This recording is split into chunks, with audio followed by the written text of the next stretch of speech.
Un saludo muy cordial desde Roma, en este tercer encuentro que tenemos de cara a la preparación de la Semana Santa. Cada día nos acercamos más, cada día nuestro Señor está más cerca de Jerusalén. Sigamos con esa intención de acompañar al Señor en esa subida a Jerusalén. Aunque a veces nos dé miedo, sigamos también con la intención de acompañarle en esa subida al Calvario. Señor, hágase en mí según tu palabra. Señor, lo que tú quieras. Acompañarle en todo momento para un día también poder acompañarle en la subida al cielo. En este tercer encuentro, recuerden, estamos meditando el Evangelio de Marcos 4, 1, 20, lo que conocemos como la parábola del sembrador. Hemos visto el primer día esa parábola, esa palabra del sembrador, que una parte cae al borde del camino, en la carretera, en el asfalto, donde es imposible, donde los pájaros se lo llevan, donde la sensualidad nos arrebata cualquier intento de que dé fruto esa semilla. Otra parte cae en terreno rocoso o entre espinos, y veíamos cómo eso podía perfectamente significar nuestra soberbia, nuestro orgullo, nuestra vanidad. Veíamos el ejemplo de ese joven rico, ese joven que se entusiasma cuando escucha la palabra, pero que no tiene raíz, no tiene peso. Y entonces, cuando le pide Jesús que lo deje todo para seguirle, ¡ay las riquezas! ¡Ay las seguridades! No quiere que su barca coja el rumbo del mar, no quiere remar mar adentro junto con el Señor. Y hoy tenemos que ver, queridos hermanos, esa otra semilla que cae en tierra buena. ¿Y qué significa esa tierra buena? Pero antes leamos otra vez el Evangelio, porque siempre será mucho más lo que me diga el Espíritu Santo que cualquier explicación. Marcos 4, 1, 20. Jesús comenzó a enseñar de nuevo a orillas del mar. Una gran multitud se reunió junto a él, de manera que debió subir a una barca dentro del mar y sentarse en ella. Mientras tanto, la multitud estaba en la orilla. Él les enseñaba muchas cosas por medio de parábolas, y esto era lo que les enseñaba. Escuchen, el sembrador salió a sembrar. Mientras sembraba, parte de la semilla cayó al borde del camino, y vinieron los pájaros y se la comieron.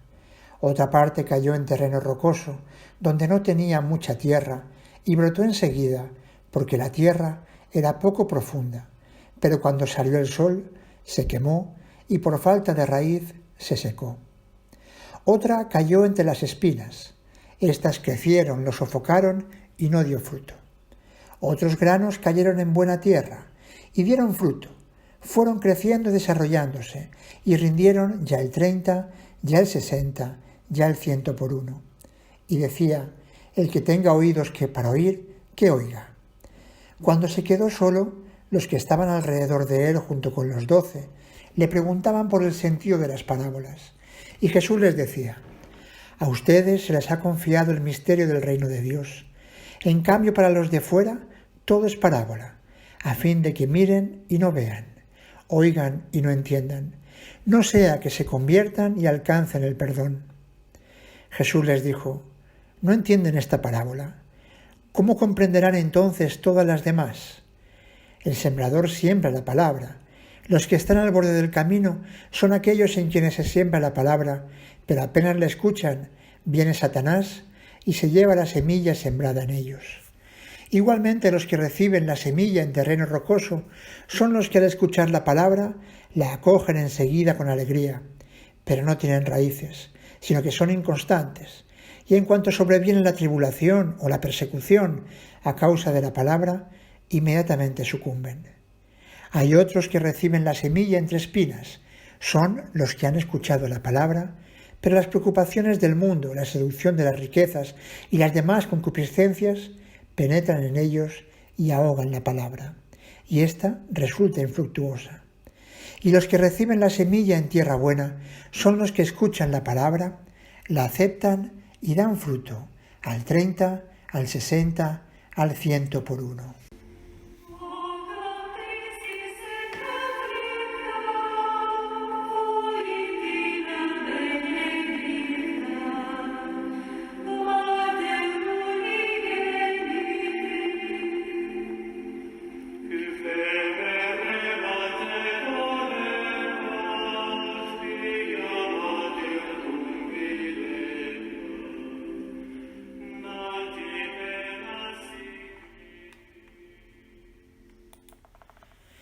Y hasta aquí el Evangelio que hemos estado meditando en estos días. Y hoy tenemos que ver, como les decía, esa tierra buena. ¿Qué significa la tierra buena donde la semilla es capaz de penetrar, coger raíces y dar fruto?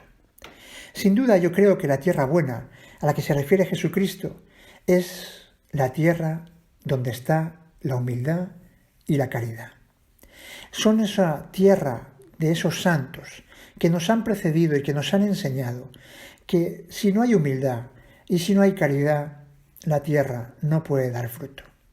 Tenemos lógicamente, en primer lugar, el grandísimo ejemplo de Jesucristo, su humildad, su sencillez, cómo se deja llevar, cómo entrega su vida por los demás, el acto de caridad más grande.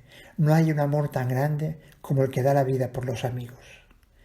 Tenemos también, lógicamente, el ejemplo de la Santísima Virgen, un corazón que fue capaz de decir que Dios se ha fijado en la humildad de su sierva y por eso ha hecho grandes cosas en mí. Esa humildad de la Santísima Virgen, esa humildad regada por actos concretos de caridad. Recordemos, como no, el pasaje cuando ella, embarazada de Jesús, sale a socorrer a su prima Isabel, quien en la ancianidad también estaba esperando un niño. Y no duda, no piensa en ella, sale para socorrerla, para ayudarla, ese acto de caridad, ese acto de amor hacia el prójimo, hacia quien lo necesita. Humildad y caridad, ese es el terreno.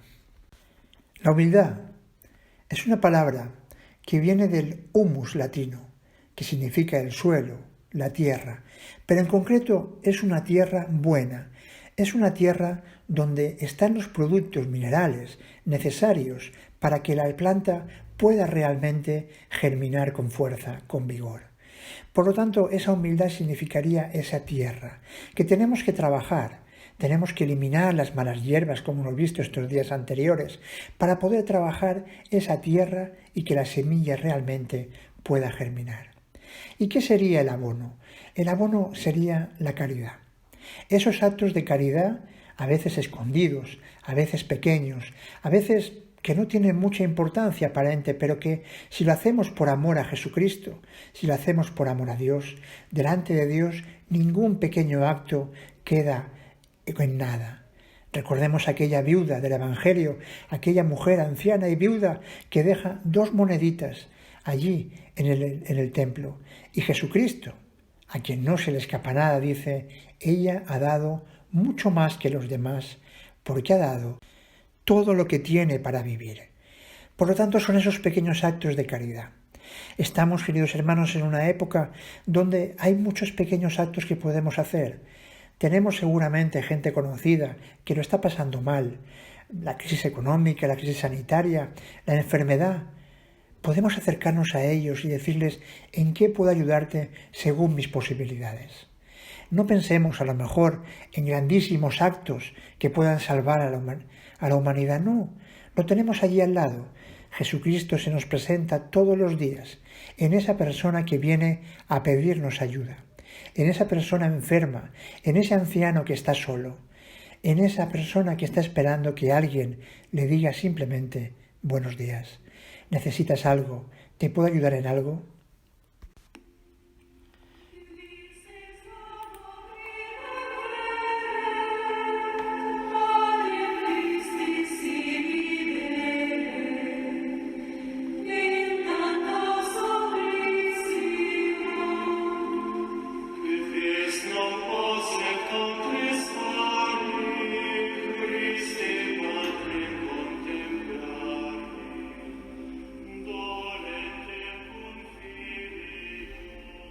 Quisiera hoy, queridos hermanos, centrarme en una figura que es esencial para la vida de Jesús. Aprovechando que el Santo Padre Francisco nos ha regalado este año de San José, con motivo del 150 aniversario de la declaración de San José como patrono de la Iglesia Universal, quisiera leerles algunos pasajes de la carta apostólica Patris Corde que el Santo Padre Francisco nos regala con motivo de este año, como decía. Nos cuenta el Santo Padre que de San José sabemos que fue un hombre humilde y carpintero, desposado con María, un hombre justo, como dice el evangelista Mateo, siempre dispuesto a hacer la voluntad de Dios manifestada en su ley, a través de los 4 sueños que tuvo. Después de un largo y duro viaje de Nazaret a Belén, vio nacer al Mesías en un pesebre, porque en otro sitio no había lugar para ellos. Fue testigo de la adoración de los pastores y de los magos, que representaban respectivamente el pueblo de Israel y los pueblos paganos. Si nos recuerda el Santo Padre Francisco, nos sigue recordando que el Beato Pío IX declara a San José patrono de la Iglesia Católica. Fue el 8 de diciembre de 1870. El venerable Pío XII lo presenta como patrono de los trabajadores, San Juan Pablo II como custodio del Redentor, y el pueblo lo invoca como patrono de la buena muerte. San José, el hombre que pasa desapercibido, el hombre de la presencia diaria, discreta y oculta, nos dice el Papa. Por tanto, vemos en San José ese ejemplo de humildad, ese ejemplo de caridad. Cuánto amaba a la Santísima Virgen, cuánto amaba a Jesús. Tenemos que pedirle a San José muchas veces durante el día: enséñame a amar a María, a amar a Jesús. Ese hombre que tuvo la dicha de morir rodeado de Jesús y de María, ni más ni menos. Y continúa el Santo Padre. San Pablo VI observa que la paternidad de San José se manifiesta concretamente al haber hecho de su vida un servicio, un sacrificio al misterio de la Encarnación y a la misión redentora que le está unida, al haber utilizado la autoridad legal que le correspondía en la Sagrada Familia para hacer de ella un don total de sí mismo, de su vida, de su trabajo, al haber convertido su vocación humana de amor doméstico en la oblación sobrehumana de sí mismo, de su corazón y de toda capacidad en el amor puesto al servicio del Mesías nacido en su casa. Pues bien, podemos ver aquí eso que nos recuerda Teresita del Niño Jesús: hacer de manera extraordinaria lo ordinario, lo de cada día. San José supo hacer de manera extraordinaria, con un amor infinito, lo que se le pedía como padre, como esposo. Lo define el Santo Padre Francisco como el Padre en la ternura. Y nos dice el Papa: la historia de la salvación se cumple creyendo contra toda esperanza, a través de nuestras debilidades. Muchas veces pensamos que Dios se basa solo en la parte buena y vencedora de nosotros, cuando en realidad la mayoría de sus designios se realizan a través y a pesar de nuestra debilidad. ¿Cuántas veces, queridos hermanos, nos sentimos débiles y pensamos que Dios nos ha abandonado? Y allí, precisamente ahí, está Dios más que nunca. Si esta es la perspectiva de la economía de la salvación, tenemos que aprender a aceptar nuestra debilidad con intensa ternura, nos sugiere el Papa.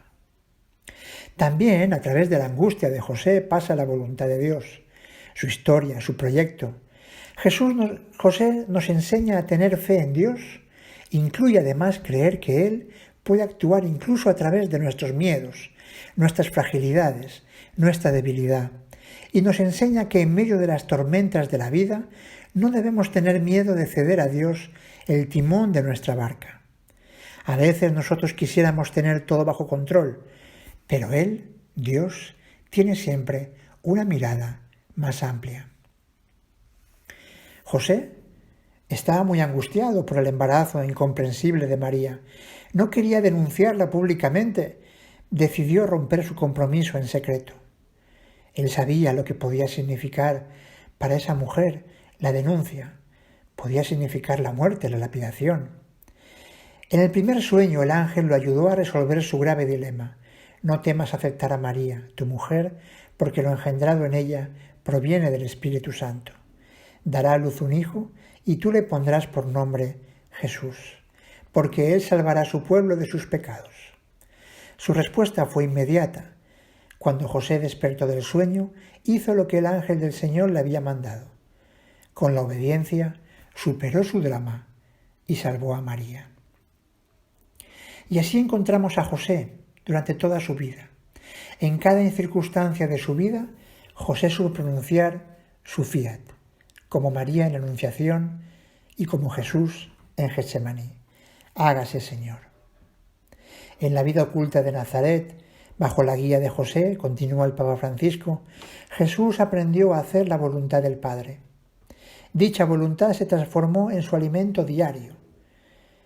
Incluso en el momento más difícil de su vida, que fue en Getsemaní, prefirió hacer la voluntad del Padre y no la suya propia. Y se hizo obediente hasta la muerte de cruz, nos dirá San Pablo. Por ello, el autor de la carta a los Hebreos concluye que Jesús aprendió sufriendo a obedecer. Y lo aprendió de José, lo aprendió en su casa, lo aprendió en la Sagrada Familia. Nos recuerda también Papa Francisco en esta carta apostólica que como Dios dijo a nuestro santo, a San José, José hijo de David, no temas, parece repetirnos también a nosotros, no tengáis miedo. Nos recuerda también eso, el eco del Santo Padre San Juan Pablo II, cuando empezó su ministerio petrino. No tengáis miedo, abrid las puertas de vuestro corazón a Cristo, nos decía el Papa. Y el Papa Benedicto XVI añadía, no tengáis miedo, abrid las puertas de vuestro corazón a Jesucristo, porque Jesucristo no os quitará nada. Pues bien, ahora también el Papa Francisco nos lo recuerda, no tengáis miedo. Tenemos que dejar de lado nuestra ira y decepción y hacer espacio, sin ninguna resignación mundana y con una fortaleza llena de esperanza, a lo que no hemos elegido, pero está ahí. Acoger la vida de esta manera nos introduce en un significado oculto. La vida de cada uno de nosotros puede comenzar de nuevo milagrosamente si encontramos la valentía para vivirla según lo que nos dice el Evangelio.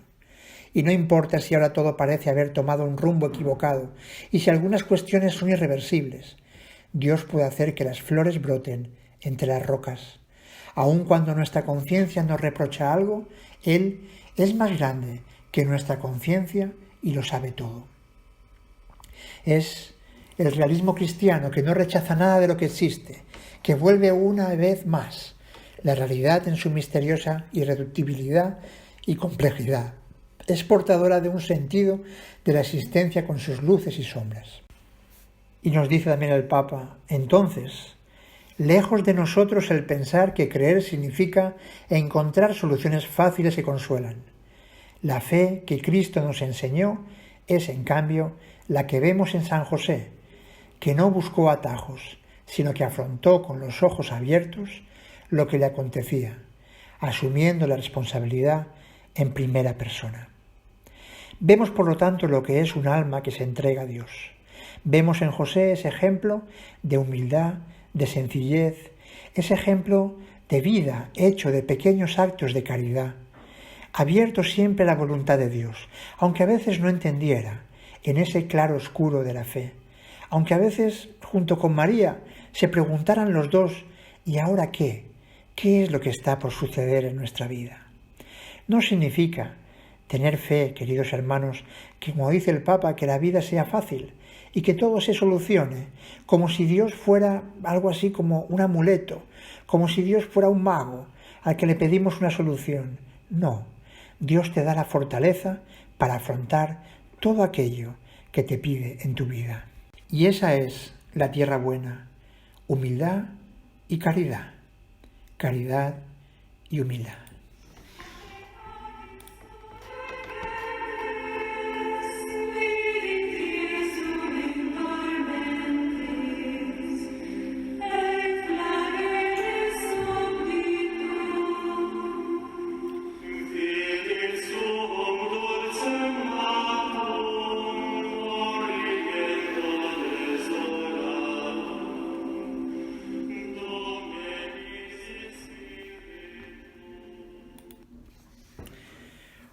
Caridad y humildad, humildad y caridad.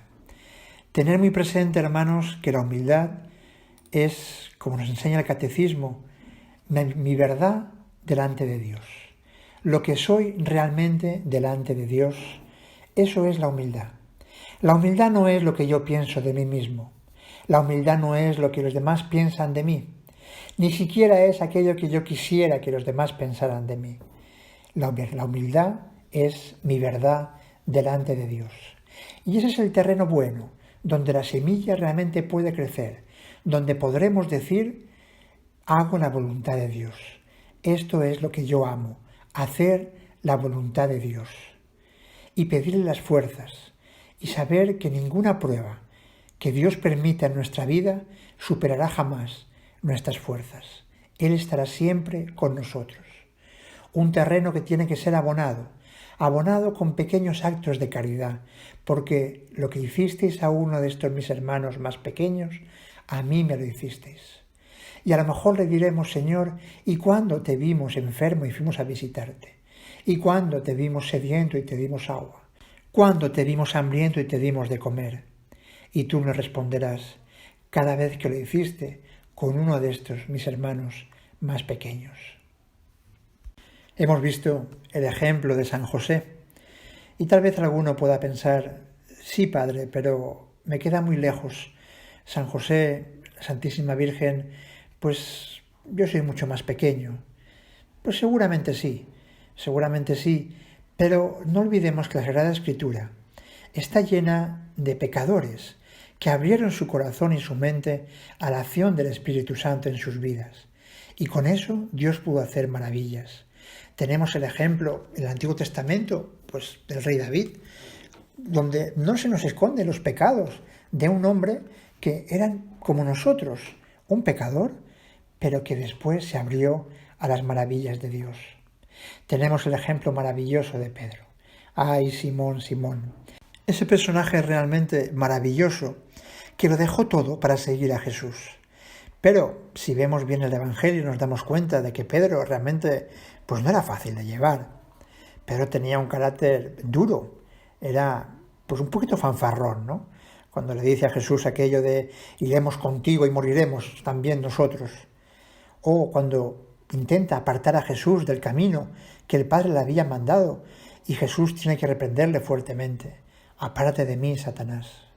Pedro, ese hombre que amaba a Jesús y que supo llorar su pecado cuando traiciona a Jesús, cuando le niega. Nos dirá el evangelista Lucas que se encontraron las dos miradas, la de Pedro y la de Jesús, y que Pedro lloró amargamente su pecado. Yo siempre he querido ver ahí a un Pedro que en lugar de desesperarse como hizo Judas, se fue a buscar a María. Se fue a buscar a María para decirle, Madre, le han prendido y yo le he negado. ¿Cómo sería ese abrazo de esa madre dolorosa que sabía que había empezado la pasión de su hijo? Un Pedro que amaba a Jesús, un Pedro que quería dar la vida por Jesús, pero un Pedro que tenía que aprender a amar a Jesús como Jesús quiere ser amado. Y solamente al final, en la resurrección, Jesús vemos como no le retira su confianza, todo lo contrario. Redime sus heridas, las cura, las sana. Es el buen samaritano que se encuentra a un Pedro abatido, a un Pedro que no sabe para dónde ir y que regresa a su mundo otra vez de la pesca. Y Jesús sale a su encuentro y les dice aquellas palabras maravillosas. Pero tenéis algo que comer. Venid, venid que yo he preparado para vosotros. Y se encuentran a Jesús allí en la orilla, que ya ha hecho un fuego con unos peces. Cuando Juan le dice a Pedro, es el Señor, Pedro se lanza al mar, sin tener en cuenta que van a llegar con la barca, pero él no puede esperar.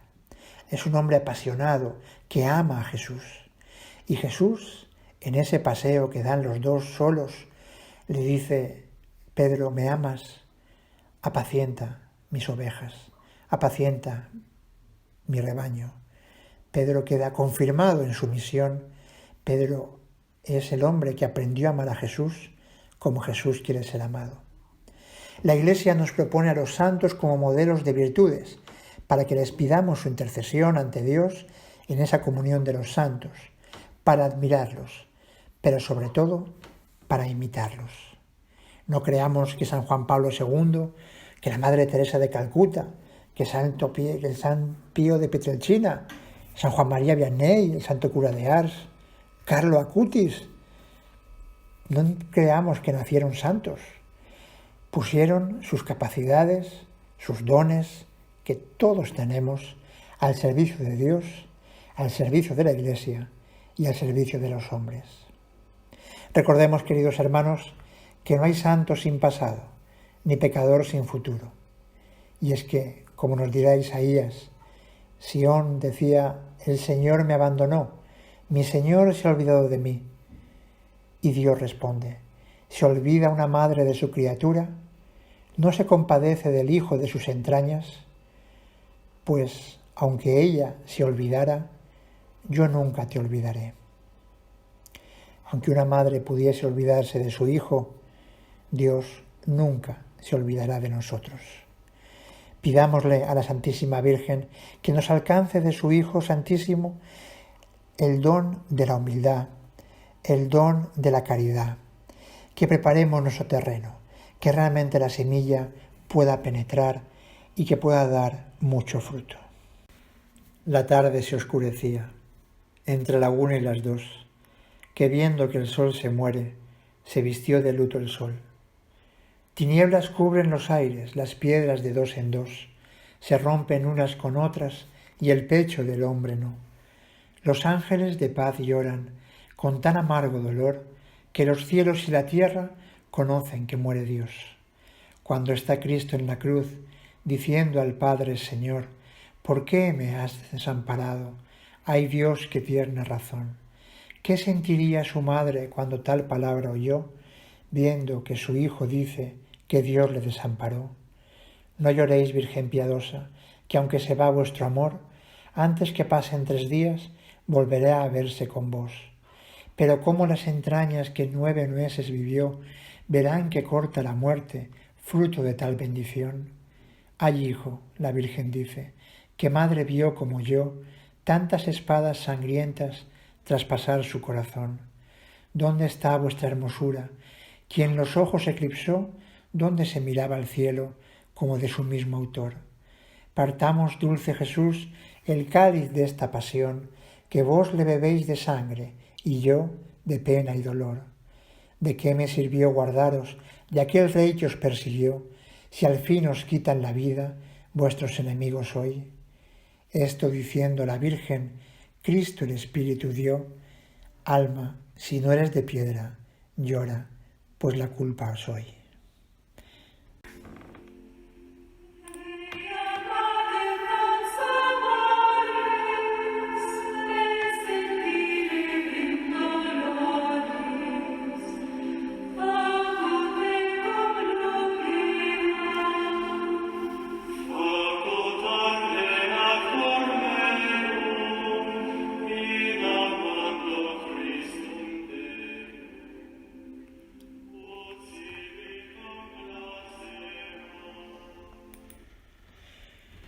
Con este poema de Lope de Vega les dejo, queridos hermanos, deseándole y pidiéndole a Dios para cada uno de ustedes que les regale una Semana Santa muy cerquita de la Santísima Virgen.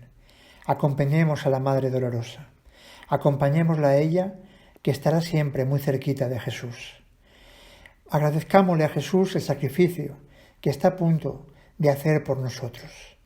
Digámosle al Señor una vez más cuánto queremos amarle, cuánto queremos ser realmente fieles hijos de su Iglesia, que hoy también sufre su calvario.